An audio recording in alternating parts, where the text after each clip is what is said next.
morning once again. Welcome to the review segment of the show. Many thanks for tuning in. Those of you who are watching across the 46 other African countries which we are in via satellite. It means that there are some of you watching in other parts of the continent. We are extremely grateful. Those of you watching in some parts of Europe and South America. Again, we are also available in those parts via satellite. On the internet, though, we are live on facebook.com/Pan-African Television. Many thanks for tuning in. We are extremely grateful. We are looking forward to an insightful discussion, an insightful conversation here on Good Morning Africa. Before I introduce my guests, these are the topics that we are discussing for the morning. Zuma's MK party to join South Africa's opposition alliance. Police injure protesters against sale of Snit hotels. An ambulance case, AG corners Jakpa as he admits hiding portions of WhatsApp message from court. And finally, aggrieved Gold Coast customers demand arrest and prosecution of Dr. Indium. These are the topics we are discussing for the morning. As usual, I'm going to implore you to be a part of the conversation. Text line displayed on the screen. Make sure you send in your message. Alternatively, you can do that through Facebook. We are streaming live over there. Send your messages, like, comment, and share so that others can also join in the conversation. Right. This morning, I've been joined by lawyer Duke Sasu, whose name I butchered on the flyer, by the way. But he's forgiven me, he's pardoned me for that. And I've also promised that it's not going to happen again. Council, good morning. Good morning. It's our very first time meeting here on Pan-African Television.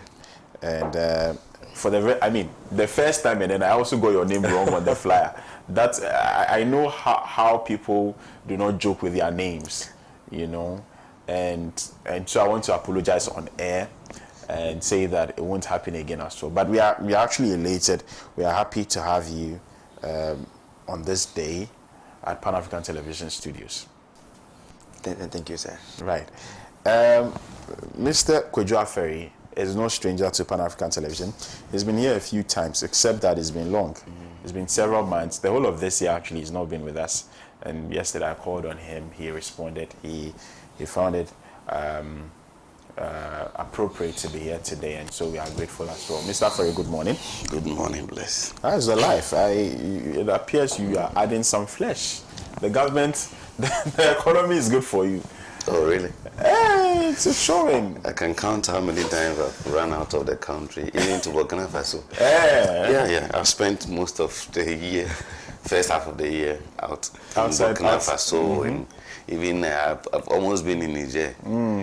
Those places are better? It seems so.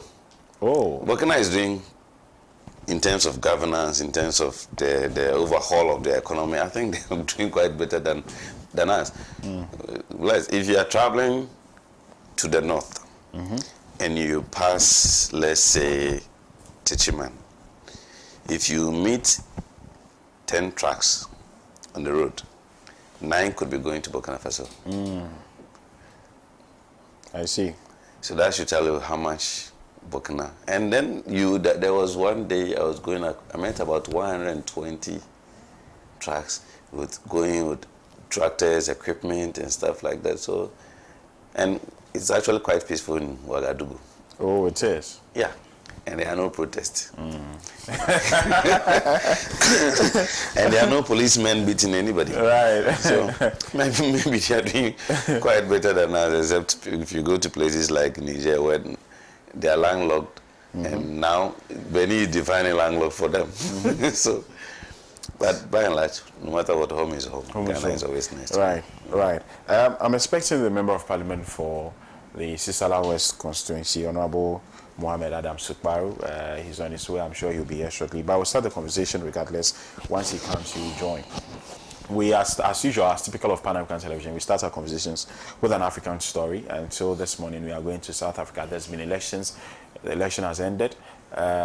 No outright winner. None of the parties was able to garner over 50% of the total votes to have that majority representation in parliament. The ruling ANC, they have been in power since since 1994, actually, for the past 30 years, and they've always had an overwhelming majority in parliament. But this year has been pretty different. The writing was on the wall that they were going to face serious challenges in the elections, and of course, it has panned out so. People predicted 45%, at least for them. It turned out even lower. They had nearly 40% of the total votes. The Democratic Alliance, I understand, got some 22% of the votes. Zuma's MK, they placed third. The EFF also, not so bad if you ask me, but I think we all expected the EFF to do better than what they did in the elections. Maybe Zuma's presence also hampered there. Yes, exactly. So that's some of the fallouts from the elections are being talked about. But let's look at Jacob Zuma, who was a former member of the ANC, has been president of the country, has had a lot of issues, court cases, even to the very extent that he had to go to prison for a lot of allegations, leveled against him.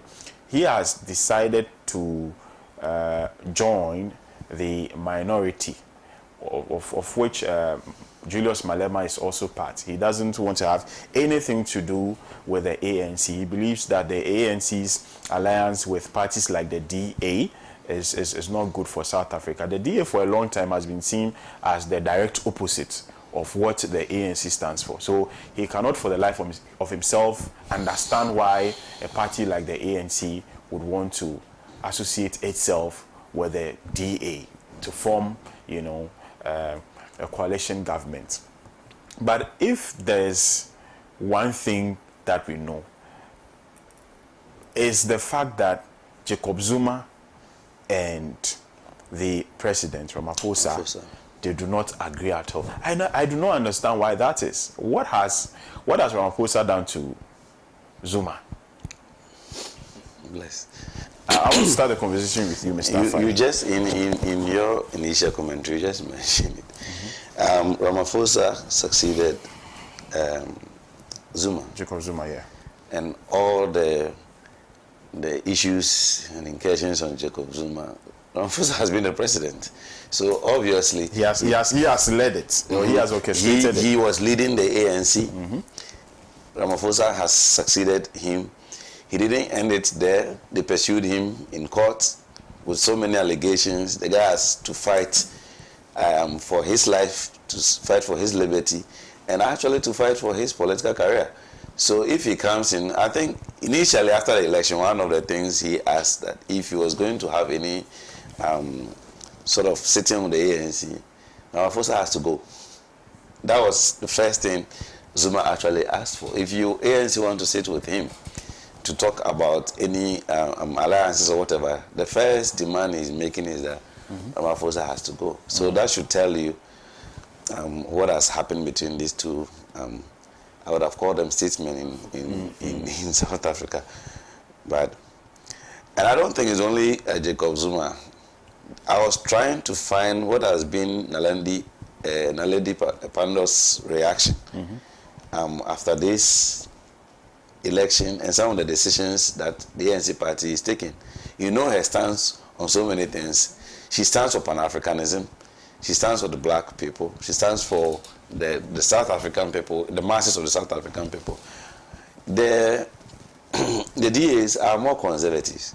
Not more, they are conservatives. So to see the bridge that is being created by Ramaphosa with the DAs is quite interesting to observe. I think it's not only that, but you see, EFF's Malema and his people also came from the ANC actually. So it looks as if now the ANC is actually being splitted, disintegrated, just like we the Nkrumahs have had our own wars back. PNC and co. The PNC now has become PNC and PMP. Yeah, and PMP, yeah, that's true. Yeah, so we the Nkrumahs keep disintegrating by the day. I hope the South Africans will come and learn, because CPP used to have the same prominence like the ANC had many years back. when we go into elections, we win 80%, 85%, 89%. Now, there's nothing to really write home about. So I think the ANC party, if they really need to see into the future, should come and have a look at the Nkrumah expertise. Right. Mr. Sasu? Yes, sir. I'm sure you've been following events in South Africa. In fact, before the show started, you were telling us how different the South African situation is from your party, the Movement for Change, and the fact that you had to break away from another political party for a number of reasons. You were trying to tell us the discrepancies, the differences between these two countries, and how we can't compare happenings in South Africa to happenings in Ghana. But don't you also think that looking at the South African situation, what the Movement for Change is going through currently may be even a worse form of it? If I say a worse form of it, you look at the MK party with Jacob Zuma, who has been president before. Dr. Alan Kyerematen has not been president before. He's been minister of the longest serving minister of trade. Of trade. It's a different situation, and the popularity wise and all of that. Do you think, in as much as we are looking at the South African contest, do you think genuinely that you even stand in a better place as a party as compared to the MK? Sure, thank you, and a good morning once again to all Ghanaians. Firstly, the news of Duke Alan was not totally disastrous. I think being associated with Honorable Alan Kyerematen is one that I hold in high esteem. Right. Just that a correction had to be made, essentially. Secondly, let me use this opportunity to announce that finally, the Great Transformational Plan, which is a new policy blueprint for Ghana's transformation, is being launched on Monday, 24th of June at the Movenpick Ambassadors Hotel at 2 p.m. And Honorable Alan Kyerematen is going to set out a master blueprint for stability, growth, resilience, and prosperity for our dear nation. And it's an occasion that the media is invited and Ghanaians are invited to experience, to be part of history process. To a conversation about the Zuzuma and then the Ramaphosa issue and its comparative analysis to the politics within our own country. And firstly, let me make a comment as to why the DA, in my opinion, will be willing to have an alliance with the ANC.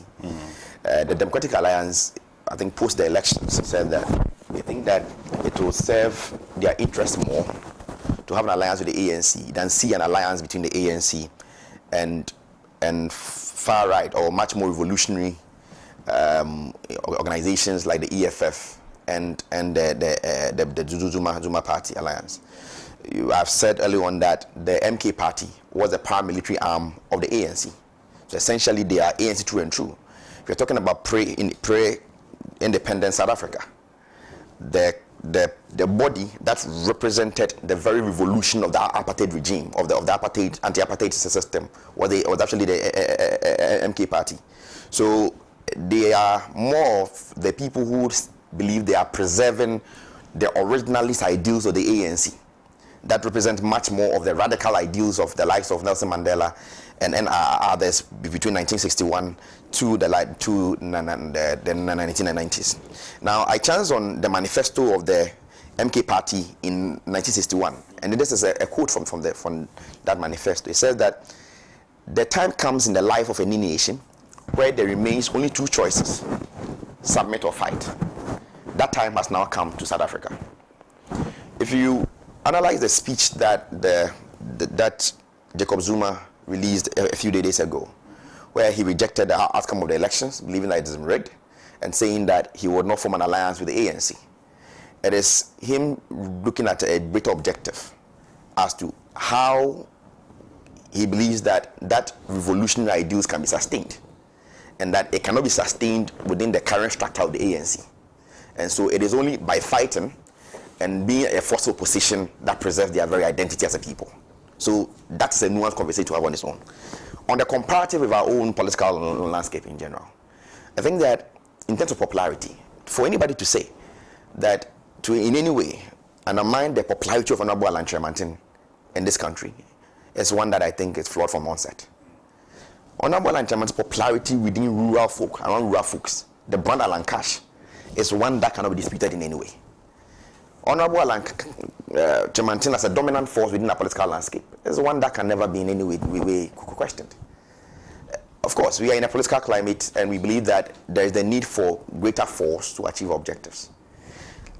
Much more, what another conversation that is panning out is a conversation in South Africa as to whether or not the alliance between the DA and the ANC reflects a national unity government. And the likes of Jacob Zuma are saying that no, it does not reflect same. That conversation has been at the core of the principles of the movement for change, led by Honorable Alan Kyerematen, for the need for a national unity government, saying that we need to have our very best men in government, re-echoing what Lee Kuan Yew said in Singapore a couple of years ago, and saying that the challenge with the NPP and NDC and the CPP is not that our brother, the doctor here, is a bad person. No. It's not that the members of the NPP or the NDC are evil men. What he says that it's a problem of leadership. That under his leadership, he will bring to the core all strong elements of competence and credibility within all political dispensations under a common umbrella for a common political agenda. And that is what the likes of Jacob Zuma are now trying to preach to the MK party in South Africa. And that is what the ANC tried to do. We're trying to bring everybody on board in an alliance system, but they couldn't do it. They could not achieve that because of the figure involved. The figure involved being Cyril Ramaphosa is not representative of that brand that would be accepted as a leader within the cross-section of the South African society. Alan Kyerematen, on the other hand, has a great relationship with almost all political parties in this country. Even within the MPP, where he came from, he has a good working relationship, and he has a brand that says that he will tolerate people from all political dispensations in pursuing a common national agenda. What it means is that under the presidency of Alan Kyerematen, your ability to serve in his government will not be based as to whether or not you have a party card. Your ability to access opportunities as a young man in this country will not be based on whether or not you're a member of the NPP or the NDC, to be whether or not you are a Ghanaian. And these ideals are ideals that Ghanaians are gradually buying into. And on December 7th, contrary to the views of any other person in this room, I assure you that the outcome of the elections in December 7th is one that will be historic, one that will be transformative, and one that will be celebrated for years to come, that I assure you. Right. Thank you very much. If you're just joining us, this is the morning show. This is the review segment of Good Morning Africa. Let's proceed to other conversations. Our next topic for conversation, by the way, is yesterday's protest, the demonstration, Hands Off Our Hotels demo, which seeks to, protest against the sale of some hotels owned by Snit here in Ghana. The hotels include the Labadi Beach Hotel, the La Palm Royal Beach Hotel. Also, we know that the Buzia Beach Resort is one of them. Ridge Royal in Cape Coast is also one of them. So I think in the beginning there were 6, but later Snit came to clarify that no, it's not 6. People have inflated the number. It's only 4 hotels it's only 4 hotels we are selling. So yesterday, the Member of Parliament for the North Tongue constituency, Honorable Samuel Okudzeto Ablakwa, he has been leading this for a while now, for quite some time now. And so yesterday, he put together that demonstration. We saw a lot of civil society organizations, political parties, including the NDC, which he belongs to. A lot of people were involved in that demonstration, except that I think there was a little disagreement between the police and demonstrators somewhere, to the very extent that tear gas had to be fired. Also, pepper sprayed had to be sprayed to disperse the crowd. There were disagreements about the ending point of the demonstration as well. But for me, I think the significance and what the demonstration sought to trumpet has been trumpeted loudly. and I don't know what steps will be taken from here. I don't know what's next for the demonstrators. We are now looking at at government and Snit, whether they will proceed to still sell off the 60% stake. Before we start the conversation, though, let me say a hearty good morning to Honorable Adam Sukparu, the Member of Parliament for the Sisala West constituency. It's been a while. It's been a while, please. I trust you're fine. I'm very fine. And the people of Sisala West? They are doing well. I've been around constituency for the past 2 weeks. I just returned to Accra on Saturday, so my people are doing well. I've had intel that the December 7 election in Sisala West is not going to be easy. How true is that? Well, that is somebody's perception. So long as I'm concerned by the grace of God, with God, I know, inshallah, with the work I've done there, and I've represented my people very well. I'm not hearing any other name apart from the Boti Mahama in Sisala West. And also by the grace of God, on 7th December, I know before 9 p.m. certainly, I will personally send the results to you.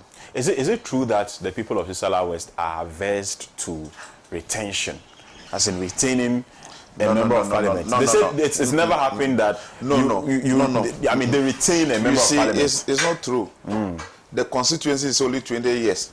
Okay. That constituency was created in 2004. Right. It was the Sisala constituency. And so before 2004, Sisala East and Sisala West were one constituency. And so when it was first created, PNC, so you expected PNC at least to win the constituency, because Sisala West is the home of the late former president HEADMAN. And so when it was first created, PNC won in 2004. So it's traditionally an compromise seat. It's a PNC seat. The PNC seat. That's what he wants. So 2008, PNC maintained the seat. If you check the history of Sisala West, from 2004 election, NDC has won all the presidential elections till date. Even the 2016, which was the worst performance in Sisala West, NDC presidential won in Sisala West. 2008, PNC maintained the seat until 2012. The then regional minister, Engineer Alhaji Amin Hamidu, went back to contest and won the seat. Fast forward 2016, that was the first time NPP won the seat. And they know the factors why they won the seat.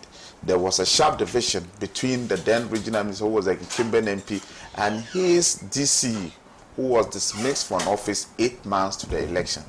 There were nowhere, somebody who was there from Mills time to almost election time, and he was fired. So that certainly the division. He had his own camp, the MP had his camp. I came in 2019 as a parliamentary candidate, a neutral, who was able to bring the people together. And I snatched back the seat. And so if somebody says somewhere and tell you that the seat, they don't, it is not true. I've said that you can cross-check from 2004, all the elections that we had in Sisala West, NDC presidential has always been the winner. So it is not far. You know the performance. I am not the one saying. You've been to the constituency for a couple of times. You know much about Sisala West. So of course, depending on who you are talking to, they will tell you. The person I spoke to was actually a PNC. Oh yes, PNC person. The person who told me that was actually a PNC person. But let's move away from that. Let's get back into yesterday's protest. And I'm going to begin with you. Yes, I think before the protest, my brother here. Well, the conversation you started, we're looking at Jacob Zuma. Then he delved into Alan and Alan's prominence. I was surprised that he announced that Alan is going to launch the GTP, as they call it, and it's going to be at where moving. Yes, moving pick ambassador. I wonder how the ordinary Ghanaian is going to have access to it and to know. Don't Council, don't worry. You see, the point, we'll go back to the protest. protest. But I'll respond before because he's making an assertion. So proceed. I've not said anything, my brother. No, he said you are saying you wonder No, how you gave him an opportunity. So you gave him an opportunity. So No, but I mean, to be fair, you are saying you wonder how the ordinary Ghanaian would be able to access it. So maybe It's a fundamental philosophy. yes. So maybe he has the answer. So you wondering, maybe he has a response to that wonder. So you see, he said by calling something unity Government with the ANC. You see, that is one of the problems that we, the Nkrumahs, or we some ideologues have. Generally, globally, political parties develop their programs, policies, whether we like it or not, on ideological perspectives. That is why what is happening between the DA and the ANC seems to be problematic, because one is a leftist party, socially inclined.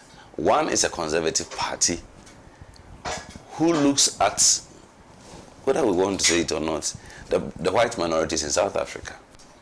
Okay, most people are worried what is going to be South Africa's foreign policy going forward, with the kind of marriage they are going to have. If you come back home, Alan Chemantina, until he lost the MPP's primaries, was a full-fledged MPP member and everything. So what changed within the few months that he lost and came that the MPP is no longer a good party, or now he sees things differently? But so was Jacob Zuma. He was also a full-fledged ANC member. He was president.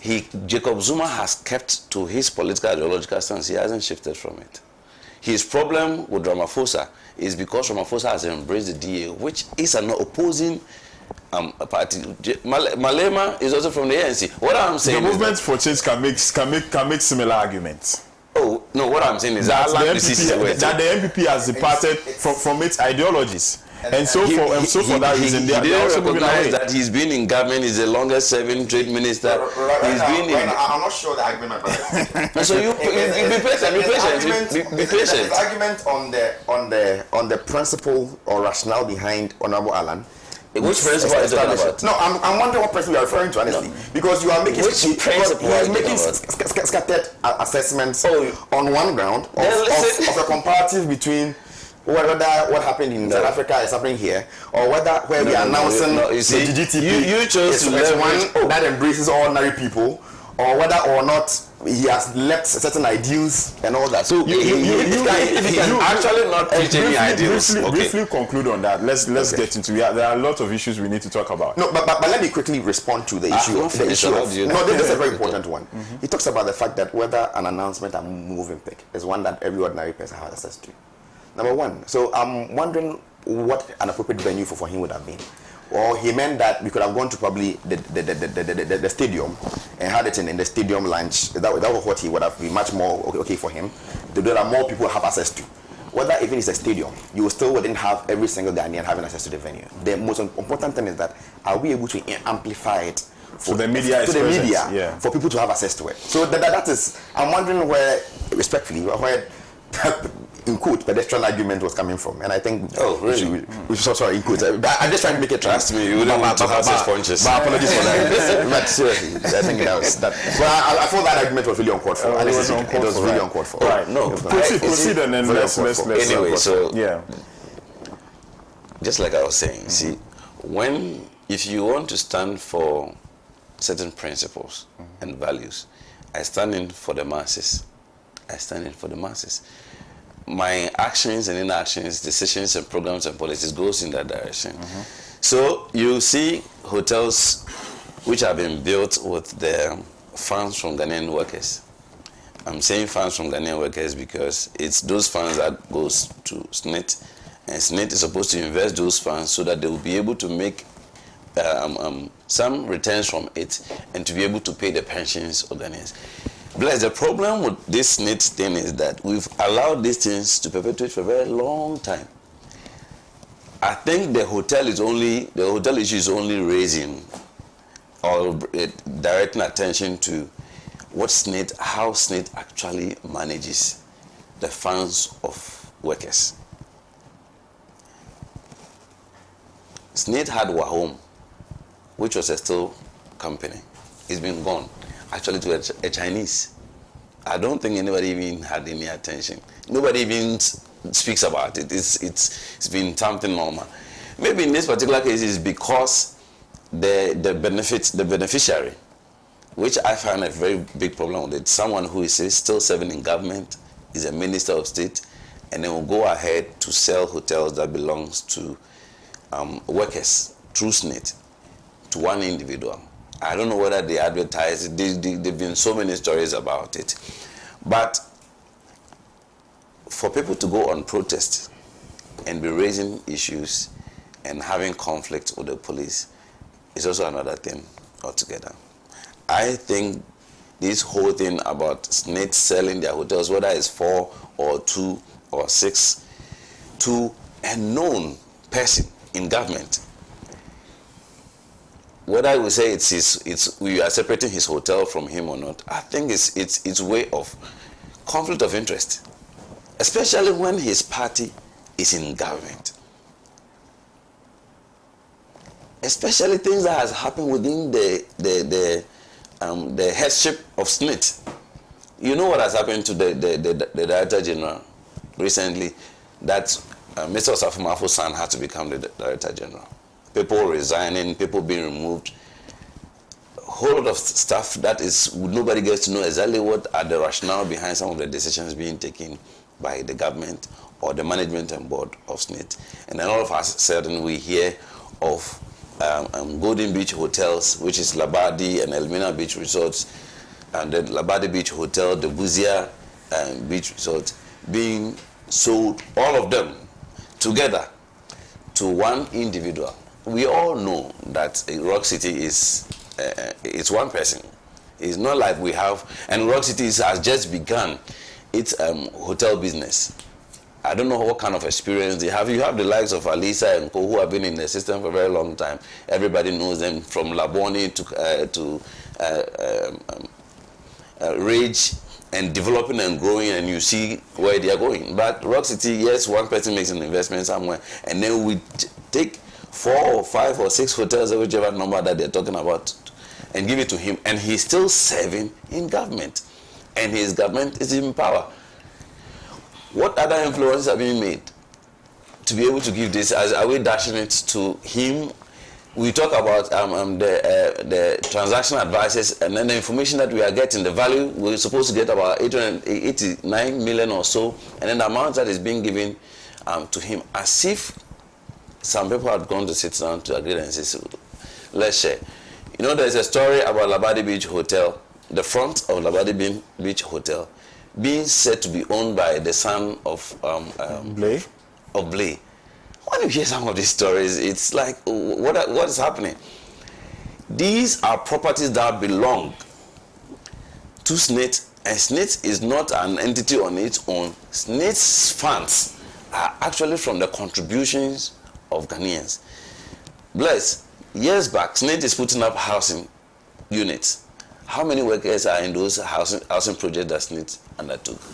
That has been sold. So Snit takes money, put it in a venture. The ordinary worker does not benefit from it. Before you see, it's gone out of the hands of Snit. Snit puts money here.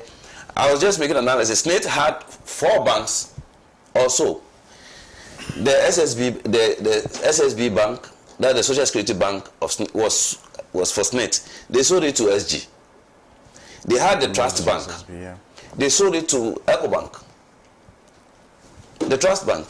Then they had the Merchant Bank. Okay. Yes, they had Merchant Bank, which now was sold to become the Investor Merchant Bank. There was another bank. When all these things were happening, this is where my problem comes in. We all sat aloof and watched Snit going back and forth and toying with people's pension. Then we come back and says, oh, okay, now let's break the pension into 3 tiers. Still, funds goes to Snit. Snit is still mismanaging the funds from Ghanaian workers. That is the most pathetic side of the story. The hotel is only raising attention now. But if we need to look at this issue, I don't think it's only the hotel. Let's find out what happened to Wahome.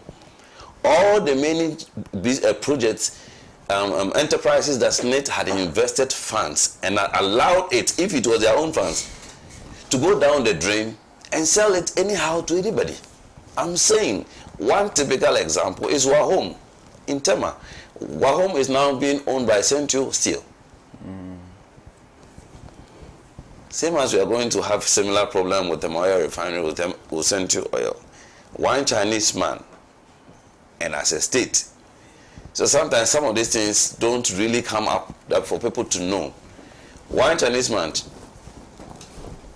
is just, should I say he's taking on, we are offering all state assets. We are giving everything from Snit to everybody and lands that are being sold haphazardly, state lands, to people. Now go to 37 there, where we used to have Lance's office. I was shocked when I passed there about a week or so ago, and I'm being told it's been sold to someone. And then I'm being told that it's the chief of Labadi. Labadi currently doesn't have a chief. So which chiefs actually colluded with the state to sell such vast land to an individual?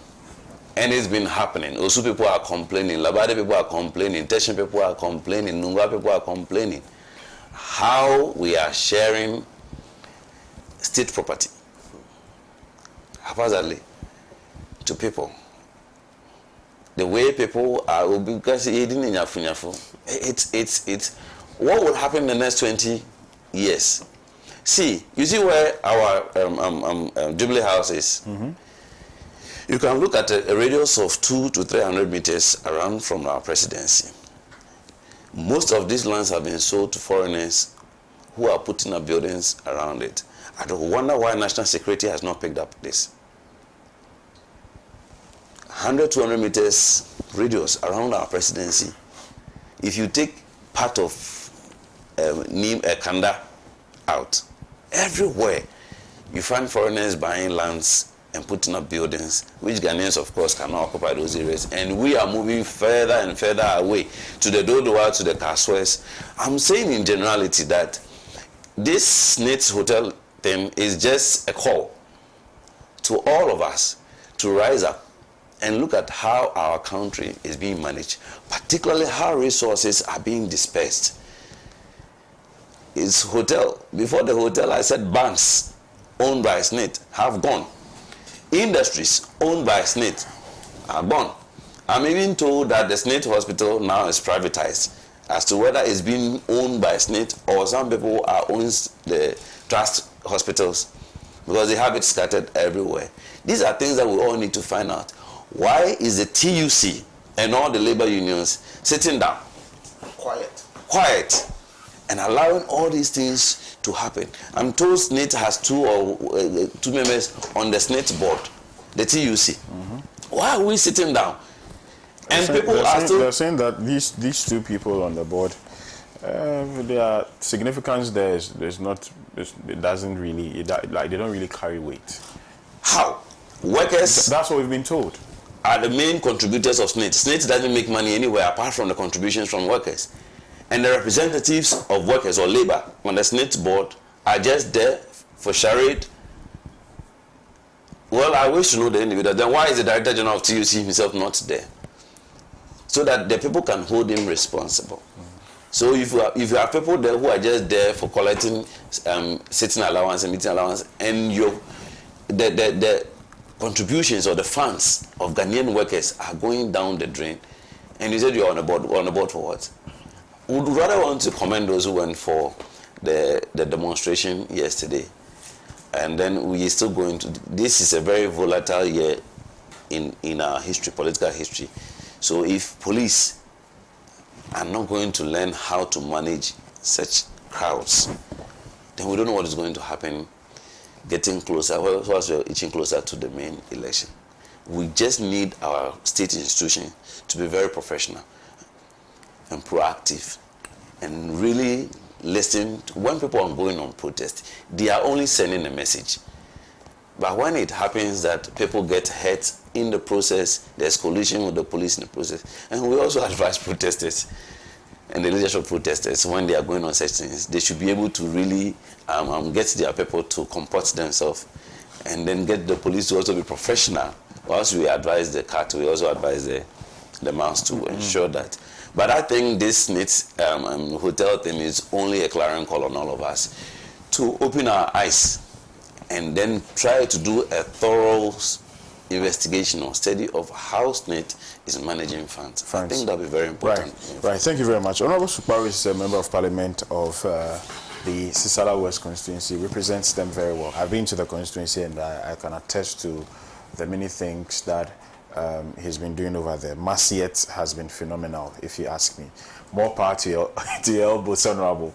But let's look at this issue, the sale of the hotels. Yesterday, I don't know if you were part of the demonstration, but I noticed that some members of parliament were there to participate. It was well organized, very well attended. I was actually surprised. I was taken aback. I didn't know that a lot of people had so much interest. The GAM community as well, they also came to speak about the fact that their lands are being taken away from them. So you have been following this keenly. Your thoughts? Well, Bless, thank you very much, and let me use this opportunity to say a very good morning to my constituents, the good people of Sisala West. I believe that they are, watching us very keenly, especially that they are aware their member of parliament will be on the show this morning. But that not to say that there are no followers of Pan-Africa. Sisala West, they love Pan-Africa. Yeah. They watch your programs very well. So, Bless, I think this particular issue shouldn't be left with only the minority, especially championed by my colleague member of parliament for North Tongue, Honorable Okujutu Ablakwa. Because when you talk about Senate, it is about all the working class. It is all our, contribution that that went into the investment, hoping that something should come out of it, so that when you go on pension, you can still be getting something small to be able to take good care of yourself. And so when we see people trying to, mismanage such, investment, it is something that as a country, all of us must be alarmed. And I was expecting TUC should be the lead, organizers, like my brother Riley said, because Trade Union Congress, if you look at the contribution or the contributors, they certainly, apart from government, they are the largest contributors to Senate when it comes to Senate contribution. Government is a stakeholder. We, the employees of the country, and for that matter, the people of this country, Senate actually belongs to us. And so if they are taking any, decision as far as investment, as far as our funds are concerned, we must be consulted, and it must be something that is well taught, so that we will not, like he really articulated previous years, some entities like he mentioned about trade banks were sold. I mean, that previously were for Senate, and as we speak today, it's all these entities have been sold to private individuals or private organizations. If you look at Senate asset, these hotels, to me, if you ask me, at what they have now, and we are not against, selling Senate investment, or giving part of it to somebody. But what we are against here is, you are part of the government, you are part of cabinet, and many of these things, decisions are taken at cabinet, which you are a member. You, same person, is lobbying or is alleged to have been trying to buy these properties. Where can we get value for money? You are the one to represent Senate in negotiation. Of course, we know there's a board, we know there's, management.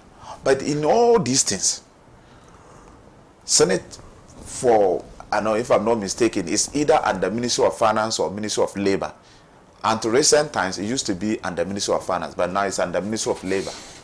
Minister for Labor, right, is a member of cabinet.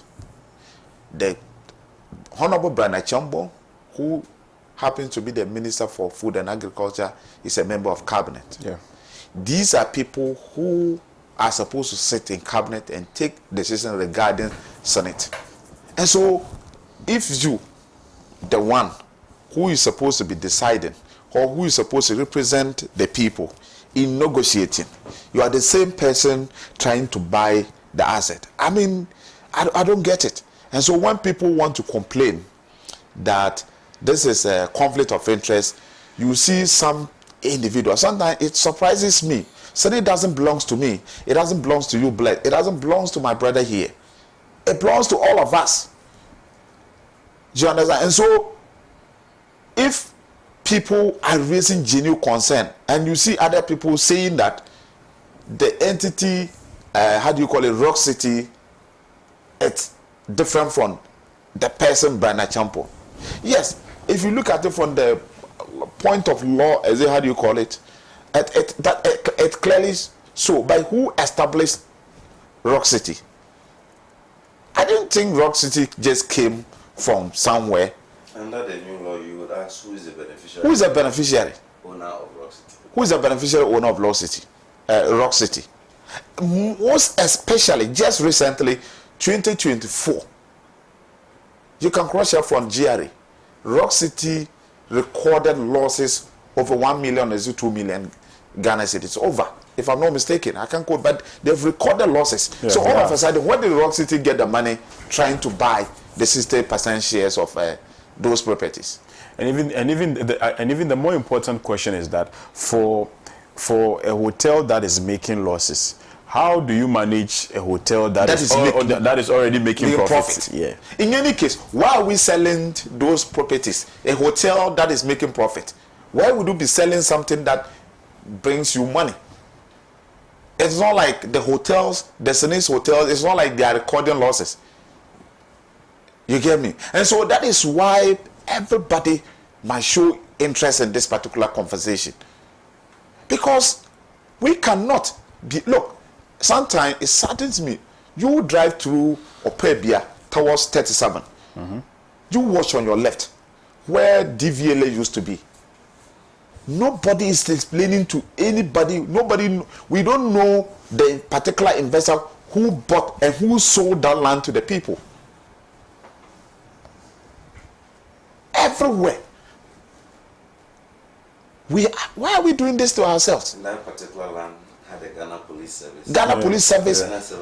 Ghana Civil Aviation. DVLA. I mean, you are moving DVLA to Kobjan or Hacho. Yeah. And so the question is, how much did we sell that particular land? And to who? When you go to, not far from the Jubilee House, directly opposite, when you are driving almost at Trasa, what's the name of that restaurant?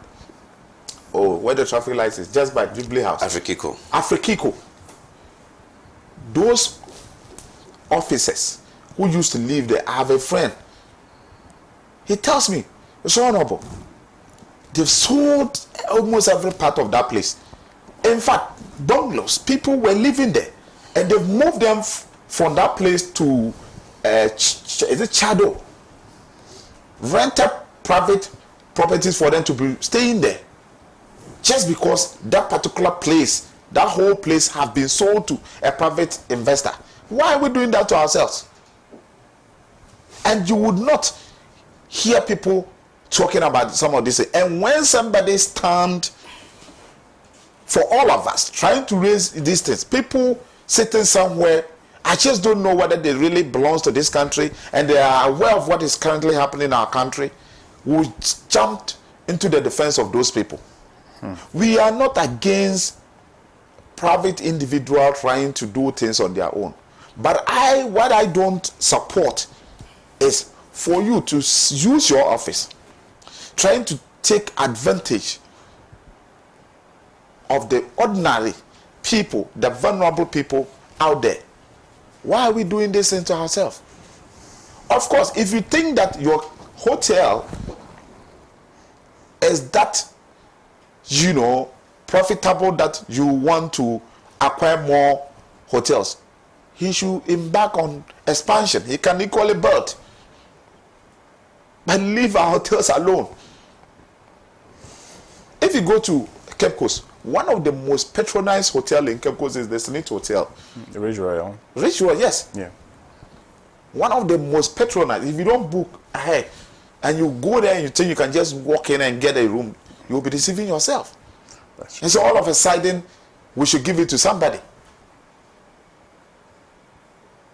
You know, I mean, if it is my brother sitting here who is not occupying any government position, or he's sitting here genuinely, if those hotels are struggling, and Snit is, you know, making losses out of the operations of those hotels, and we all agree that, okay, once we are making losses, we are not making any money, we always lose money, we have to pick money from somewhere to pay staff, we have to pick money from somewhere to pay our operations and stuff like that. That one, I understand. But here is the case that these hotels that we're talking about are making profit. So why are we selling them? Something that is making profit, you are selling it to a hotel that is making losses. You are selling to someone who is part of the government. And so when people talk that they are into property grabbing and sharing, they say that we are engaged in propaganda. If it is not property grabbing and sharing, what is it? You spoke about, I think it's not you. I read a story about the front view of the same hotel, Labadi Beach Hotel, being taken by the former chairman of the New Patriotic Parties, his children. I mean, why are we doing that? Because I am a member of parliament, I represent my people, my family, or my children should take advantage of the people. I mean, come on.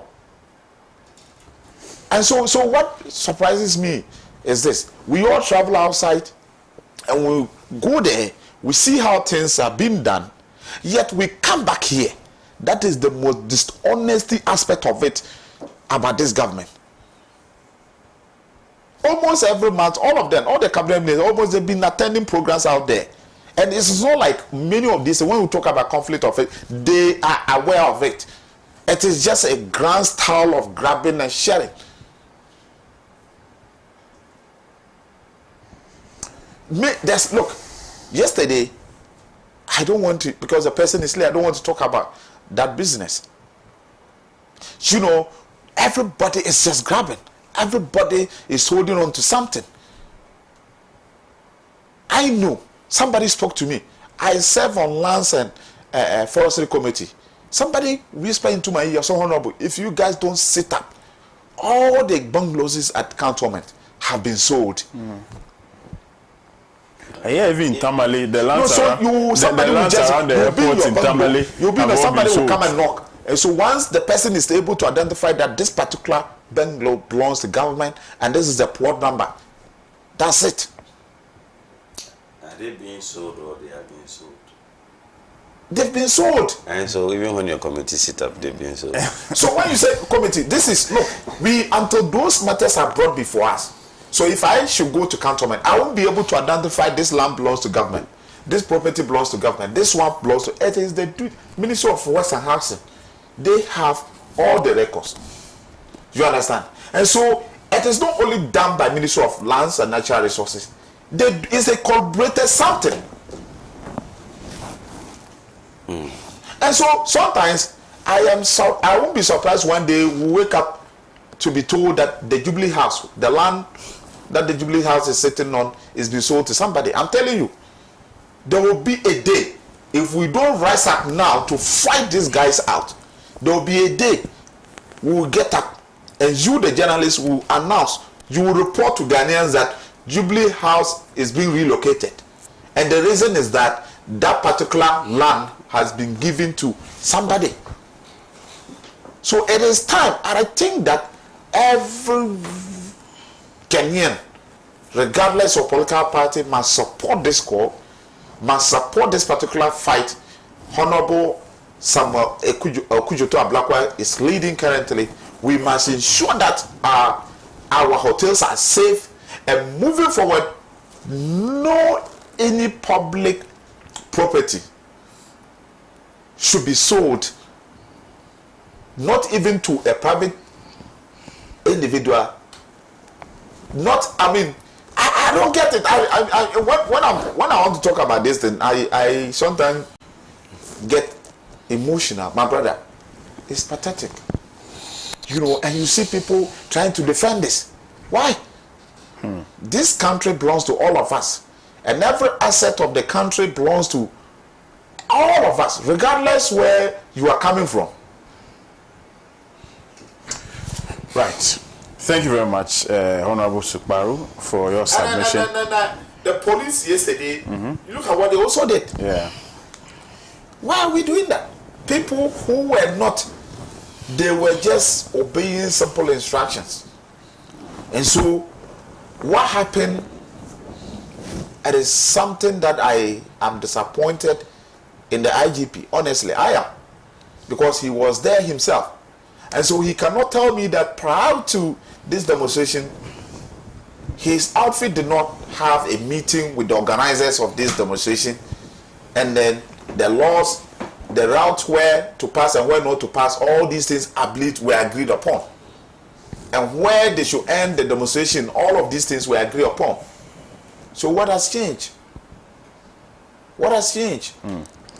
Right. Thank you, Honorable Suparu. I don't think what happened yesterday was something that actually called for using of tear gas, pepper spray, and all of that. Just on somebody fighting for his right. Just because people decided to protest. People decided to expose the road. People decided to expose how corrupt and property grabbing people we have in the country. Right. Thank you. Let me come to you, Mr. Sasu. I'm sure you've been following keenly as well. I don't know what you make of the sale of the hotels, but the argument is also made that, look, this is a Ghanaian. So if a foreigner had come to own it, would there have been so much you and cry? So I think there are two main conversations. There are two main conversations being had. The first is on the substance of the sale and the concept of beneficial ownership in principle. And the issue is about the demonstration, its impact, and whether the fallout with the police is one that is sustainable within our democracy. On the issue of beneficial ownership, it's a nuanced legal discussion. And so, but essentially, aside the legalities that will be argued out, it is the issue of public perception and how public perception is fundamental to the sustenance of our democracy.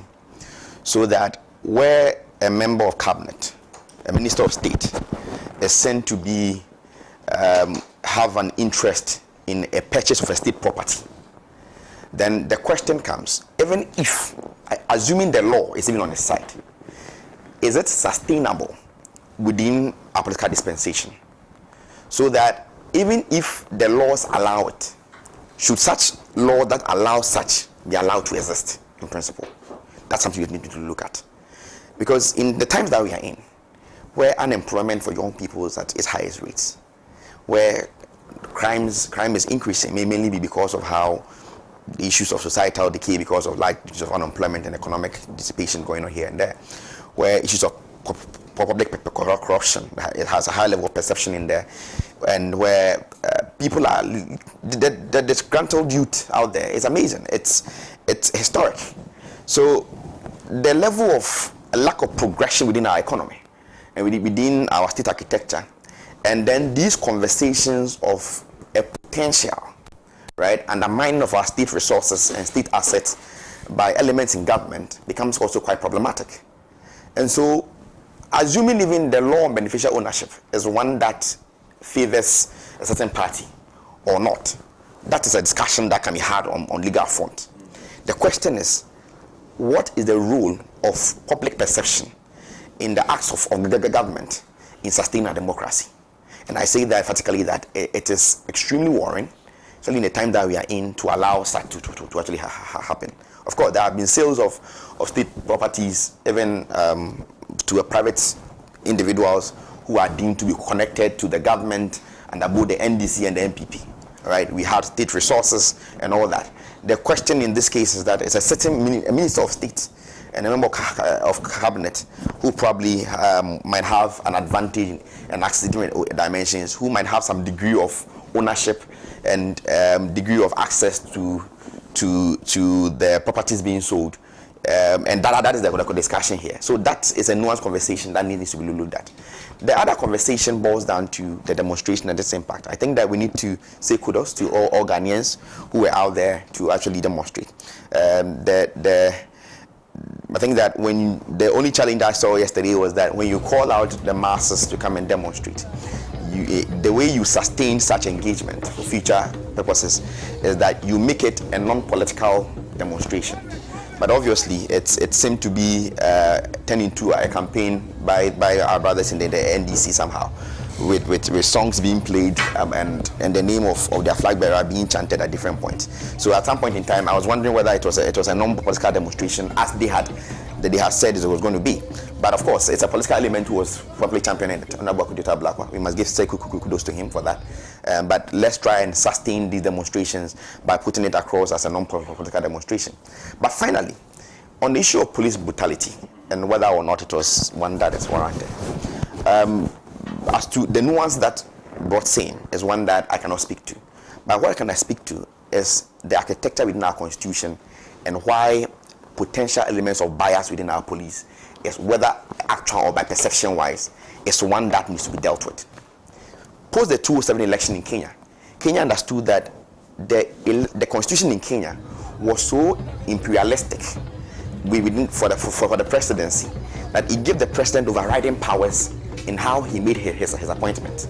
So the electoral commissioner, for example, was appointed by the president. The police commander, or the IGP as we call it here, is being appointed by the presidency, as in Ghana within our constitution. The question is that the electoral commission, for example, and the police are supposed to be arbiters in this process, where the referee within a match is being appointed by a team in the match. Then whether actual or by perception, the issue of bias will be perceived automatically. So following the 2007 elections in Kenya, where there was serious violence in Kenya, the Kenyan people understood that there was a need for constitutional reform. So they have dwindled down the powers of the president in the appointment process, ensuring that even if there is a bias, it should be one that should be. We shouldn't allow bias to be perceived just on grounds that, well, the police exist in certain and act in certain ways. Because even if the police were acting in a way that they felt was the best to be done at the time, the perception of bias will still arise simply because the police as an institution and their running authority and their appointment is at the whims and caprice of the president. And so that is why one of the core thematic principles that Honorable Alan Chamartin is championing is the need for constitutional reform, to look at the imperialistic characters within our constitution and how we can avert the Kenyan situation post the 2007 election. And that needs to be looked at. Thank you. Thank you very much. Let me take time to read a few of the messages that our viewers, our cherished viewers, have sent. I've always said that your contributions to the show is so important to us. So let me take time to read some of them. This one here says, good morning, bless. The explanation of the man for movement for changes null and void. Voting for Alan Chamartin is simply voting for the MPP in disguise, because Alan is part of the mess we are experiencing today caused by his government. He only left the MPP because he didn't win the flag bearer position. Should he have won the position, we would have been campaigning vigorously for the MPP now to break the 8. John from Akosombo sent this one. Good morning, blessed. With the Ghanaian contributors of Snit are telling Brian Champon right in the face that if he has money to invest in a hotel, it should be in his Rock City so as to be able to rescue it from making losses. Labadi Beach and the others he wants to capture from Snit wouldn't work. Nana Kakari from Techiman sent this one. Michael Hayford, thank you so much for your message. Says, watching you live from Winneba in the Futu constituency. Honestly, I was very sad yesterday in my life when I heard a hotel which is making losses wants to buy a hotel that is making profits. It's only in Ghana that we can see this happen. How on earth can a whole minister buy estate assets? This is pure criminality, and there's no way we are going to entertain this criminality. Brian Champon, instead of him thinking of how to bring food prices low. He's rather thinking of buying state assets. Okay, thank you for your message. Alaji Hamza from Pig Farm. I see you've sent me a message. This one here says, good morning. I would not be surprised if the labor reps on Snit board and some other top officials of labor have been sold in this matter. Thus the silence. Isaac sent this one. But yesterday, actually, TUC, that's the Trade Union Congress, they were involved in that demonstration.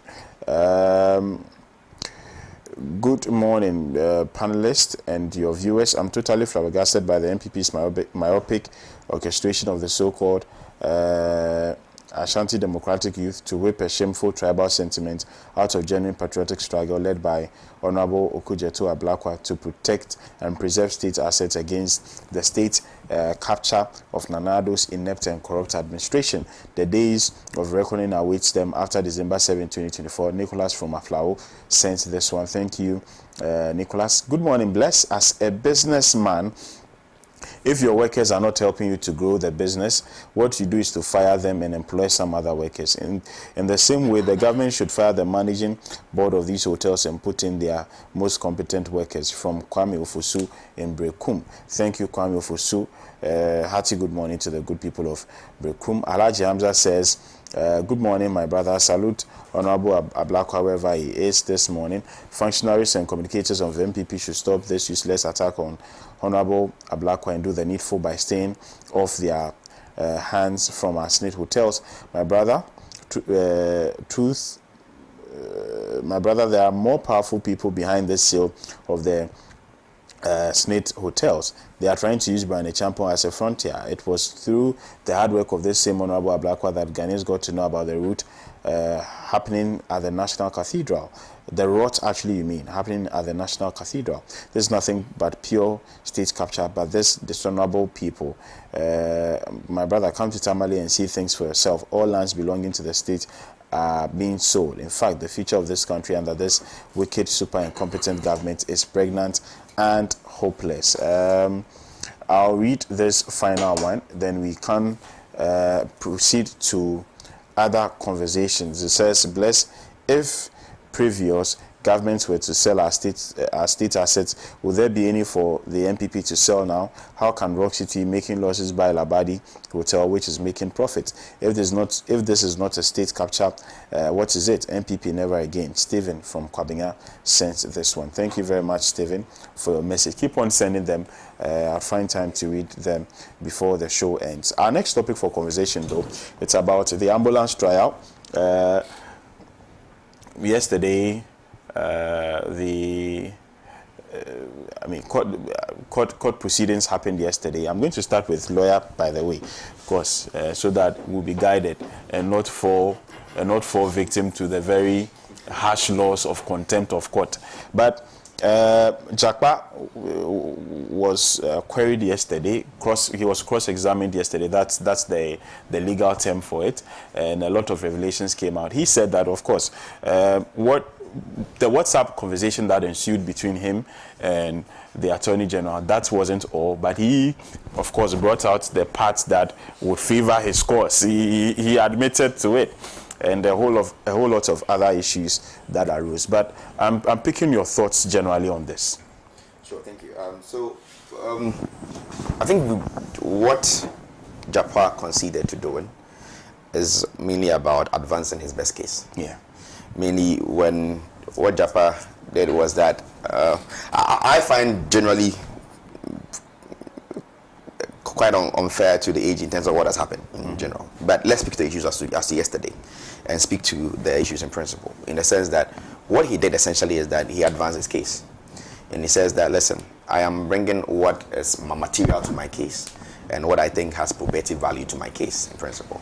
And so once he does that, then it means that the AG, well, once he dispenses the burden of producing evidence that will advance his case, the AG then will also have to adduce his own evidence. So if the AG, in bringing out the entire conversation, is one that will advance the case of the AG, then he also has to submit the same. So essentially, I don't think it is an error that is fatal to Japa in principle. I think that it is essentially a conversation of the because it's become a public trial in principle, so people look at the issues of perception and ethics and what the objectives are. So, but essentially, in terms of the happenings of yesterday, it is not fatal to Japan in principle. We can caution him and all that. But listen, what he has to do is that he has an obligation to advance his best case. And what he felt would advance his best case, so it's what he brought out. The AG now has the benefit of also bringing out the entire conversation, if the entire conversation makes out his best case. Where the AG finds that there is some portions of the conversation that wouldn't advance his case, he can choose to also omit do those parts and bring what, so that both parties bring out what advances their best case, and then the court decides in that regard. These are you've been talking about your general. Your general overview about the court proceedings. You feel that we've not been fair to the Attorney General. A lot of people beg to differ, to the very extent that they are calling on the General Legal Counsel to intervene in this matter. Do you not think that that telephone conversation was a tad too much, especially when Jakpa had a lawyer at the time, and then the Attorney General could have contacted the lawyer if he wanted any information? No, let me clarify that.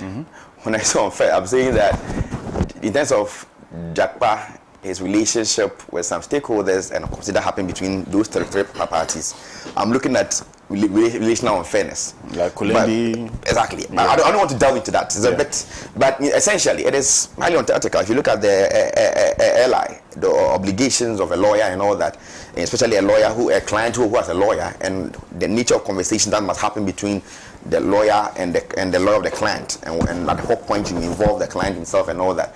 These are spelled out issues. So obviously, it is obviously unethical in principle. And so if I've had a friend who has said that, listen, by now the General Legal Counsel should have intervened and made certain commentaries as chastising the AG on how he should be an example to other lawyers and all that. But so essentially, I'm not talking about the fact that Jakpa. Is it understandable that the General Legal Counsel has not done anything of sort? Is it understandable? Especially for the fact that this is an Attorney General who has been appointed by government. He's Attorney General because he belongs to a political party which is in power. So having an organization like the General Legal Counsel, of course, they are an independent body, by the way, but then to speak against the Attorney General of a country. Enforcement of rules might be different from statement of same. To the extent that the Attorney General is supposed to be an example. He's supposed to be the first example of how legal ethics ought to run. So essentially, when I'm calling on the Indigenous Legal Counsel to make statements to that effect, it is about speaking to the advancement of the principles of the legal profession and why individuals who are supposed to be safe, who are supposed to be leading examples, ought to act in principle. So enforcement of the rules might have a different nuanced conversation. However, in terms of your statement of or claims or assertions that condense acts by individuals who are meant to be the examples themselves, I don't think that is far from express. We can look at the nuance of the rules and look at the fact that the rules of the Attorney General, whether they are subject to the jurisdiction of the General Legal Counsel and all that. Those are different conversations. I'm talking about the principal statements and how those statements ensures the sustenance of legal profession, especially because of the stature of the AG and why we expect him to act in certain dimensions in principle. Right. If you're just joining us, this is still the morning show. This is the newspaper review segment, and of course, Counsel is it Sasu? Counsel Sasu, Duke Sasu, has been passing some comments on yesterday's court proceedings. But let me proceed to Mr. Kujo Afari, whose thoughts are also picked generally on happenings as far as this court case is concerned. I'm happy that Counsel is here, so he would be guiding us. If we are veering off into making statements that may be contemptuous, he would alert us. And our Counsel. Exactly. Right. So, but I'll try. The point is that the case itself has been thrown to the public. So I don't know what anyone here would say that would be so contemptuous. Oh no, but we'd have to still refrain from making prejudicial comments. Oh well, let me give you an example. If the sitting judge advises the AG to recuse himself, and then I also find it quite interesting that the AG is engaging Jakpa in a banter of what have ensued between them. Counsel, I don't know if you get me. He's not denying that he's been engaging Jakpa, which we've all been told is unethical to the legal profession. So you've done wrong, but you think that you can explain your wrong. I don't know if that satisfies it. The AG was not supposed to be engaging Jakpa. Is that not the case? So let me quickly come in on that. Okay, great. So the engagement has happened. Essentially, what I believe the accused in this case wants to, or the case of the first defendant and the second defendant in this case, and what they seek to do, is that they seek to establish that the AG has an intention of malice against them, and that it is not necessarily as to trying to get justice. It is about trying to push a certain agenda, which is targeted at certain people and persons. Yes, yeah. So the question then is whether the chat between the parties is one that is material and has probative value to establish same. So you might not concede. Let's say that there's a concession that they had those conversations. The question is are those conversations enough to establish an intention of malice by the AG against the parties? Mm-hmm. So we have moved from whether or not there was a conversation. That has been established. Yeah. The question is, what is the weight? What is the materiality? What is the probative extent of those conversations to the claims being made by the first and second? I'm saying that because we seem to be setting some precedents. Mm-hmm. Mm-hmm. Going forward, we don't know how it's going to really affect our judicial system. Mm-hmm. So I thought the advice of the sitting judge to the AG was quite prudent. Yeah. And if it had been heeded to, would have saved ourselves all this. Because at that point, those audio tapes and stuff had not been admitted in the case, if I'm right. At the point when advice was being given. Now it has been admitted. Do you realize that we are swaying off the substance of the case? And now delving as to what the allusions being made by the accused persons. In this case, if their lawyers are able to argue their way, it means we will not even have to look at the substance of the case.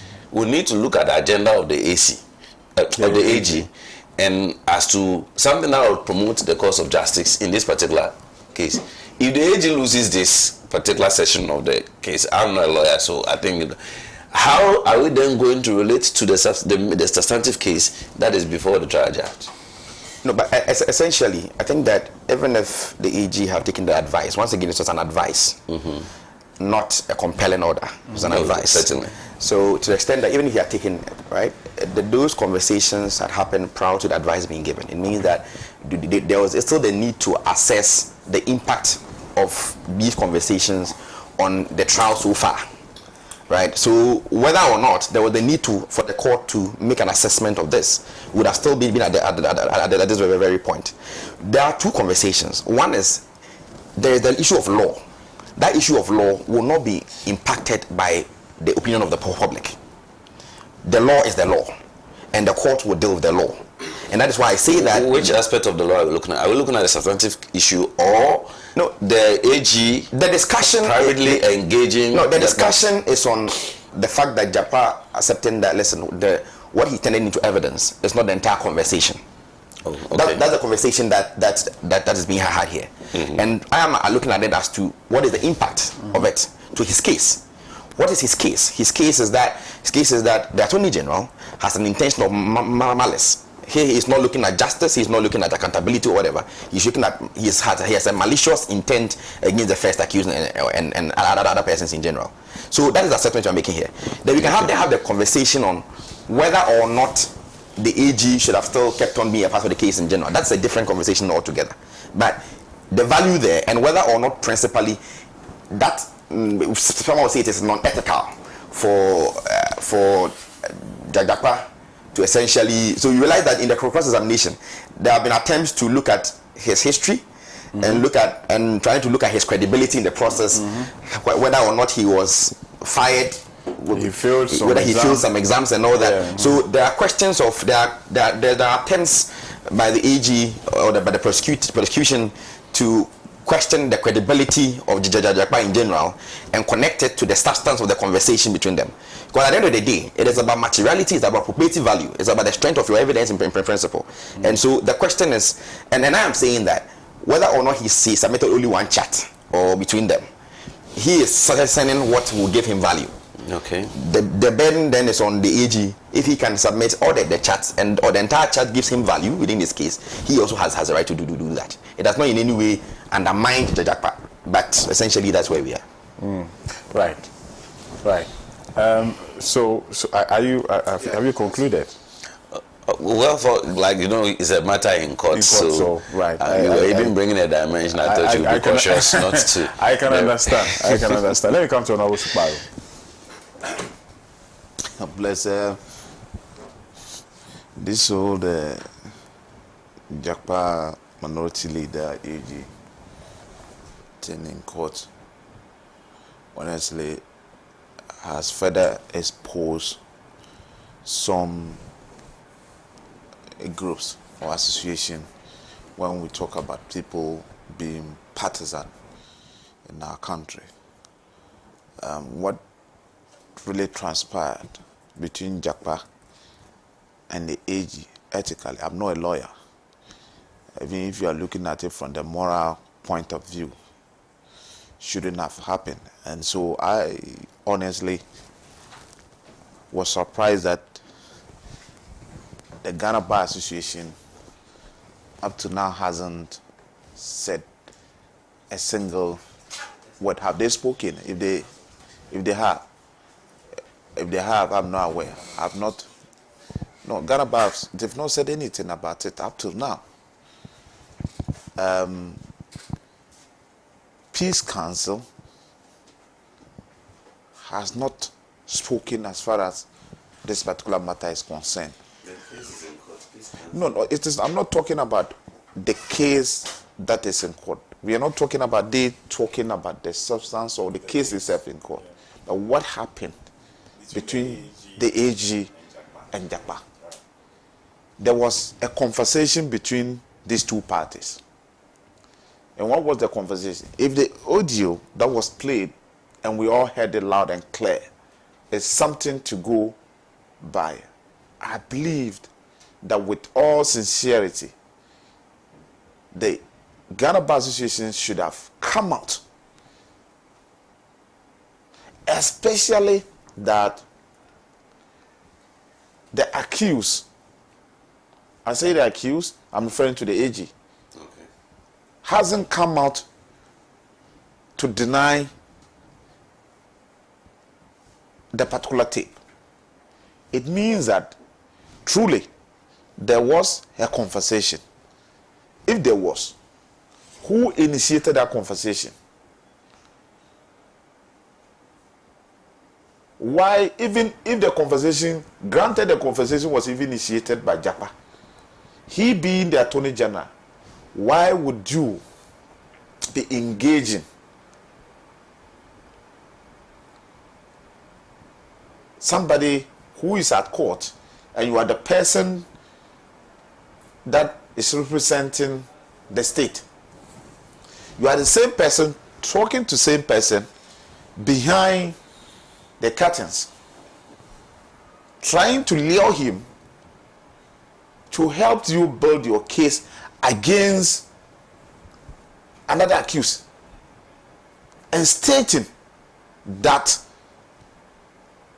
you are being pressured by the president and the finance minister to ensure that the first accused is jailed. And so you are, to me, I'm not a lawyer. That's why I'm speaking from the moral point of view and ethics. Like, you are talking about trying to cook, false evidence to build your case. Is that what the law says we should do?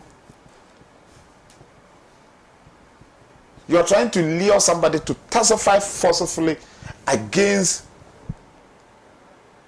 someone just so you imprison the person.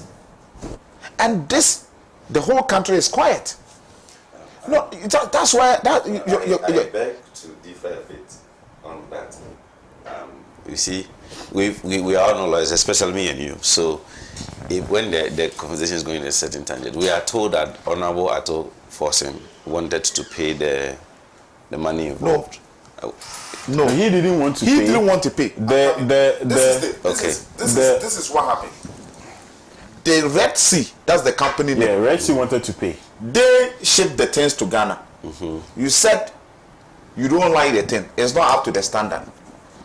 Yes, some monies were paid. Okay, they are not at court. Okay. There are people being prosecuted because of their credibility. The Red Sea credibility, because they've been doing business around the West African jurisdiction. And so if something about them is at court, right, that would go in a way to probably to paint them in a certain manner. Or tarnish their reputation. To tarnish their reputation. Yeah. And so they said, okay, if this is something that you are at court, they actually wrote to AG expressing that they are ready to pay back the money and take their things back. Yeah. Why are you at court? You are in court because you said somebody caused a financial loss to the state. Somebody caused financial loss to the state. Where the money went to, that person came and said, okay, if you are claiming that because of the action and inaction of this person, that these monies were paid to but the money, you did not get value for the money. We are ready to pay back your money and take our things back. You say no. To serve as deterrent. You say no. Of course, prosecution sometimes. So that is why we are saying that it is not, when you go that way, I don't, like, we are all being careful. I don't want to say, but speaking as a politician, I see it not to be a prosecution, but rather a persecution. Hey, okay. But he has rights. Yes. He's in a law court and he has rights to attorney who he's also trying to do his case. So if you say he's being persecuted, then that wouldn't have been at the law court. He would have perhaps been in jail or somewhere. No. But even persecution, you still have to go through processes. Is that not why it is alleged that the AG is trying to talk to Japan to support him, testify forcefully to enable him, jail him? Is that not the case? So if this is not persecution, it's what? It is only when I have an idea, I must whatever. At least my intention is to get to jail. The AG has already presented his case, so it's up to the accused to make their defense. Is that not the case? Accused, the first accused has done that. I think Ato is done with his defense. The witnesses were cross-examined and all of that. So it is Japan, and the AG was trying to pay the tape. Have you listened to the tape? No, not really. And so the AG paid the tape is allegedly trying to convince Japan to do certain things, to testify forcefully against. So you see, the first accused against Ato Forsen, which presupposes that the AG doesn't really have a case in defense of the. If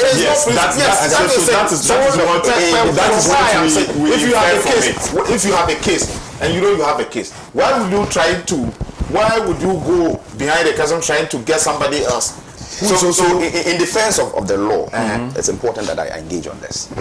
Now, well, we can look at the nuances of the conversations and all that, but at the end of the day, if really the AG doesn't have a case, then there is nothing to worry about, because at the end of the day, the court will do justice, and that's what my brother is trying to advance here. So that the court will do justice. That's number one. Number two, I would want to avoid the nuances, because I would always want to speak to the detail a bit, but there are general principles that need to be engaged. There are plea bargaining principles or laws that allows the prosecution attorney general to say that, okay, I will agree to probably plead with the court to give you a lesser sentence in exchange of this A, B, C, and D. There are rules to that. As to how it is done can be ethical or non-ethical in principle, and that is where we are now. Now, the conversation now is whether the Attorney General, in his engagement with JAPA, has clearly established intentions of malice against the first and accused and the second accused said that he's not looking forward to doing justice in the process. All he's looking forward to is probably bringing down the name of the former deputy finance minister as to whether or not he had engaged in acts of corruption or otherwise. Those details are clear. The other part is that of all these issues, it boils down to one conversation. If indeed there is no case to answer, right? If indeed there is no issue of crime, then the first accused, second accused, they have nothing to worry about. At the end of the day, they are saying that, listen, it is probably the statement that would have been pulled, or that the AG would have gotten from the Jakpa that helped him in the conviction of the accused. So if from their own assertion that has not been the AG has not achieved that, then they shouldn't be afraid of anything here. That is why I have a problem with the submission of vulnerable. Because essentially what we must also avoid is where political parties or politicians try to use public cries to dissuade from the tangent of justice. And it's not just the MPP, it's not just to NDC. It's across board. If I may land. So what I'm saying is that the conduct of the AG must be condemned in society. We must condemn it. Then we are now the chance to weigh his conduct to the impact on the case in general. At the end of the day, the evidences have been adduced.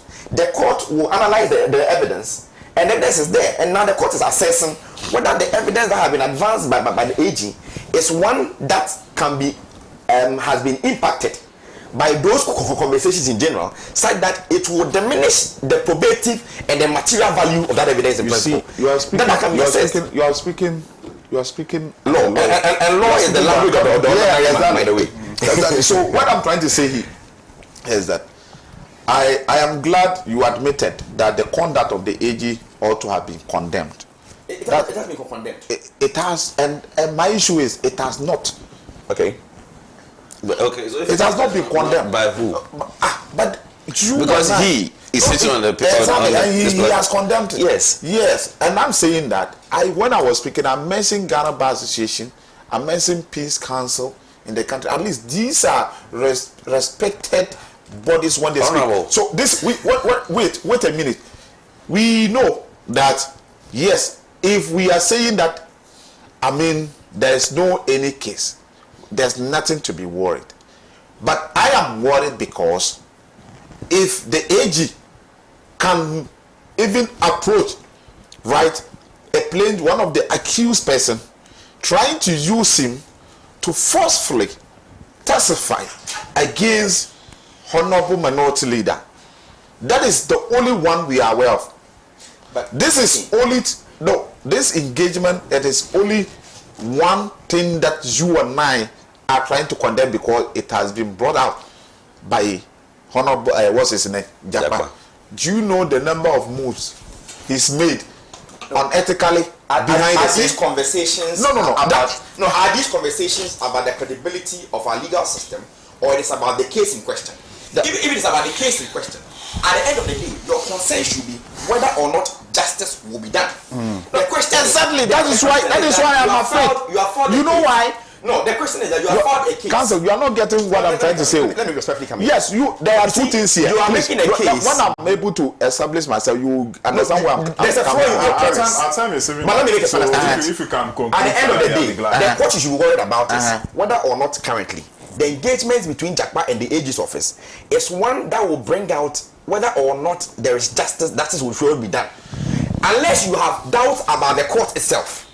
If you do not have doubt about the quality of the court itself, then in this case, we will be able to know whether the conversations have an impact on the case. If they do not, the case will proceed. What I'm saying is this. What I'm saying is this. The conduct of the AG, which has been exposed by Jakpa, that is only at Jakpa's end.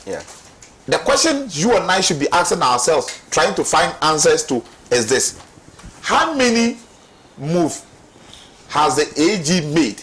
And who has he contacted behind the curtains? Okay, this is now we are having a conversation about the AG's office general. The AG's office general. How many moves? However, even regarding the ongoing case, yes, with the ongoing case, I am saying that if he's able to contact Japa, who is the second accused? Or is it the third accused? So you should know. All the people. I mean, primarily, what we are trying to say, or what Honorable is trying to say, that if he's been able to contact Jakpa in this case, he probably others will just that cannot be not only in previous cases. I'm talking about in this particular case. No, that cannot be at the table. At the table, inside the table. We can have conversation. I cannot. The cases are court, and I don't want to mention other stakeholders. Thank you so much. I don't want to mention the other stakeholders as far as this particular case is concerned. I don't want to mention other stakeholders. I'll conclude by reading a few messages. If the Minister of Justice can go behind the scene to bid for injustice against an innocent citizen, then we are in trouble as a nation, because a country with a compromised judiciary system is a country without direction. Nicholas from Aflao. Thank you, Nicholas, for your message. Mensa Majid says that my regards to Honorable Charles Ekwesi Esiedu, MP for Tano South. President Nanado and Dr. Bawumia remain the worst leaders ever in the history of Ghana. They have mismanaged the economy to the extent that most Ghanaians can't afford 2 square meals a day. Thank you so much for your message. Please keep it short. Hi, Bless. Council looks like Justice Apia. Honorable Sukpari is right about the Jubilee House sale caution one day. Baraka de Sala to Dr. Marzouk, Hajia and ABF Husseini. This is Eben from Progressive Forces. Thank you, Eben, for the message. It's true. There's actually one of our reporters here. He's actually the news head here. Justice Apia. You are spitting. Yes, you guys have the same height too. Our time is up. We need to get going. Thank you so much, Honorable Sukwaru, Member of Parliament for the Sisala West constituency. Also, Mr. Kujo Afari, thank you so much for your time this morning. Sasu Duke, Alan in Kote Square, thank you so much for your time this morning. And to our cherished viewers, it's always a pleasure bringing you the newspaper review segment of Good Morning Africa. I'll catch you tomorrow, Thursday edition. Hopefully we'll have Comrade Pratt, Honorable Yunusa Husseini and Councillor Pia Dankwa on the show tomorrow. Do have a pleasant day. Bye-bye.